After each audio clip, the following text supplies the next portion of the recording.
Hello everyone, welcome to this social science session. Last session में हम बात कर रहे थे इकोनॉमिक एक्टिविटीज के बारे में। इस सेशन में हम उससे भी एक कदम आगे बढ़कर बात करेंगे अनएम्प्लॉयमेंट के बारे में। चलिए आगे बढ़ते हैं। इमेजिन करिए कि एक स्मॉल टाउन है जहां पर बहुत सारे यंग ग्रेजुएट्स रहते हैं। उनमें कुछ लोगों के पास काम करने के लिए वैसी स्किल्स नहीं है या फिर उनमें से बहुत सारे लोग अनएम्प्लॉयड भी हैं। अब इस सिचुएशन में क्या होगा? आप एकदम सही हैं कि उनकी फैमिलीज पर फाइनेंशियल स्ट्रेन आएगा और वो लोग कम खर्चा कर पाएंगे। इससे उनकी बॉडीज में न्यूट्रिशन भी कम होगा और ओवरऑल नेशन की ग्रोथ भी कम होगी। इस सिचुएशन को अनएम्प्लॉयमेंट कहते हैं। अब जानिए कि ये कोशिश करते हैं कि अनएम्प्लॉयमेंट होता क्या है। तो जब हम अनएम्प्लॉयमेंट की बात करते हैं तो कई सारे ऐसे लोग जो काम करना चाहते हैं उनके लेवल का उन्हें काम नहीं मिलता है या फिर उन्हें बिल्कुल भी काम नहीं मिलता है। उस सिचुएशन को आप अनएम्प्लॉयमेंट कहते हैं। अब अनएम्प्लॉयमेंट तीन तरीके के होते हैं। सबसे पहला है सीजनल अनएम्प्लॉयमेंट, मतलब किसी एक सीजन में आपके पास एम्प्लॉयमेंट नहीं होगी। Then we have disguised unemployment.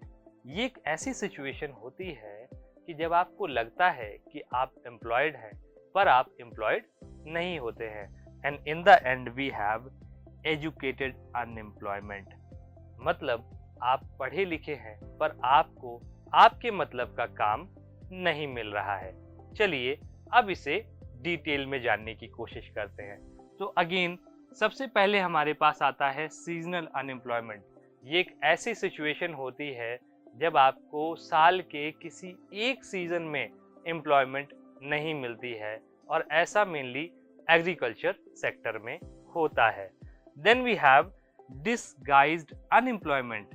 ये एक ऐसी सिचुएशन है कि जब आपको लगता तो है कि आप काम कर रहे हैं पर आप काम नहीं कर रहे होते हैं या फिर आप अपनी प्रोडक्टिविटी लेवल से कम काम कर रहे होते हैं। और ऐसी सिचुएशन तब आती है जब आप अपने ही किसी बिजनेस में या फिर अपने ही खेती में इन्वॉल्व होते हैं। ऐसी सिचुएशन में आपके पास एक लैंड का टुकड़ा हो सकता है, वहां पर कई सारे मेंबर्स काम कर रहे होते हैं। वहां पे ओवरऑल फैमिली की जो प्रोडक्टिविटी है वो बहुत ही कम होती है।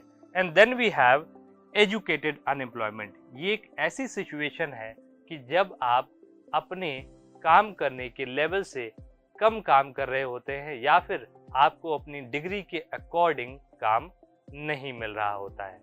चलिए अब इसके बारे में थोड़ा सा और डिटेल में जानते हैं और ये समझने की कोशिश करते हैं कि अनएम्प्लॉयमेंट का इम्पैक्ट क्या होता है।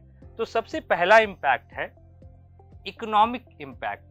हमारे देश में जब अनएम्प्लॉयमेंट हाई होती है तो ह्यूमन रिसोर्स का वेस्ट होता है और उसके बाद नेशन इकोनॉमिकली प्रोग्रेस नहीं कर पाता है। Then we have social impact. जब हम अनएम्प्लॉयमेंट की बात करते हैं, ऐसे लोग जो अनएम्प्लॉयड होते हैं वो होपलेस होते हैं, उनके ऊपर मेंटल स्ट्रेस भी होता है। And then in the end we have national impact. जब अनएम्प्लॉयमेंट हाई होती है तो उससे एम्प्लॉयड लोगों के ऊपर जिम्मेदारी बढ़ जाती है और उन्हें दिक्कत होती है।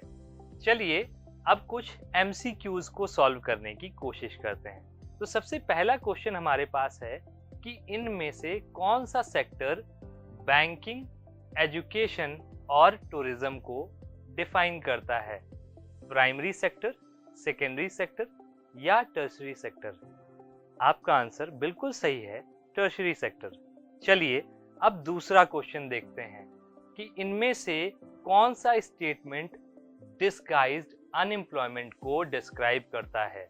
When people are over qualified for the job they are doing, it is related to educational unemployment. Then we have when more people are engaged in work than actually needed, especially in agriculture. Third option है when people work for fewer hours than they are supposed to do. और last option है when there is a complete lack of employment in a sector. आपका answer बिल्कुल सही है when more people are engaged in work than actually needed, especially in agriculture. चलिए last question की ओर बढ़ते हैं जो ह्यूमन कैपिटल फॉर्मेशन से रिलेटेड है। आपको ये बताना है कि ह्यूमन कैपिटल फॉर्मेशन होता क्या है। Converting physical resources into financial assets, जो कि नहीं है। Investing in people's education skills and health to increase their productivity. Then third option है building infrastructure to support business growth. Last option है reducing the population to increase resource availability.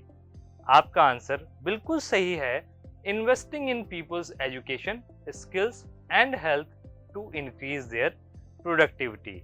चलिए end में अब हमेशा की तरह मेरे पास आपके लिए एक टास्क है। आपको 3 क्वेश्चंस अपने नोटबुक में करने हैं। पहला क्वेश्चन अनएम्प्लॉयमेंट से रिलेटेड है, जिसमें आपको ये बताना है कि कौन से मेजर्स लिए जा सकते हैं जिससे हम इंडिया में अनएम्प्लॉयमेंट को घटा सकते हैं, और किसी 2 मेजर्स को बहुत ही अच्छे से डिस्क्राइब भी करना है।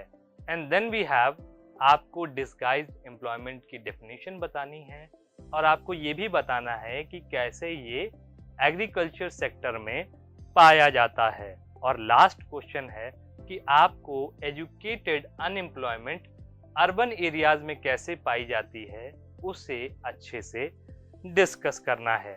आई होप यहाँ तक सेशन आपको पसंद आया होगा। आपसे मिलते हैं नेक्स्ट सेशन में। Till than happy learning.